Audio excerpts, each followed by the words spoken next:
সকল জল্পনা কল্পনার অবসান ঘটিয়ে আগামী ২৫ ডিসেম্বর দেশে ফিরছেন বিএনপির ভারপ্রাপ্ত চেয়ারম্যান তারেক রহমান।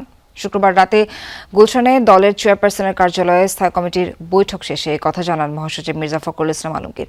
২০০৮ সালে চিকিৎসার জন্য দেশ ছাড়ার পর গত ১৭ বছর লন্ডনেই আছেন তারেক রহমান।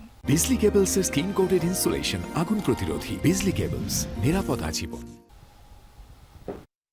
২০০৭ সালের ১/১১ পট পরিবর্তনের পর গ্রেপ্তার হন তারেক রহমান। ২০০৮ সালে কারাগার থেকে মুক্তি পেয়ে চিকিৎসার জন্য সহপরিবারে যুক্তরাজ্যে যান।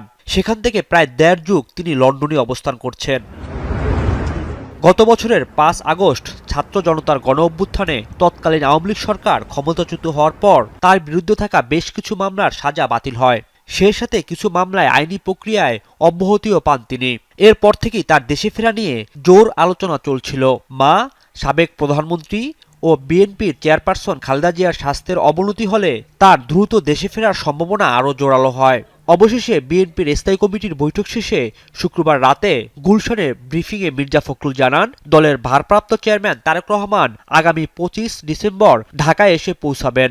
এই দেশের গণমানুষের অত্যন্ত প্রিয় মানুষ জনাব তারেক রহমান, আমাদের দলের ভারপ্রাপ্ত চেয়ারম্যান, তিনি আগামী ২৫শে ডিসেম্বর, আমি আবার রিপিট করছি যে আগামী ২৫শে ডিসেম্বর তিনি ঢাকার মাটিতে আমাদের মাঝে এসে পৌঁছবেন। ২৫ ডিসেম্বর বৃহস্পতিবার, এদিন বড়দিনের ছুটি। আর ছুটির দিন হয় দেশে ফেরার বিষয়টিও আনন্দঘন হবে বলে আশা প্রকাশ করেন বিএনপির মহাসচিব। বলেন, জনগণই তারেক রহমানকে দেশে বরণ করে নেবে। এটা আমরা নিশ্চিত করলাম, ইনশাআল্লাহ সবকিছু ঠিক থাকে, উনি অবশ্যই ২৫ তারিখে এসে পৌঁছবেন।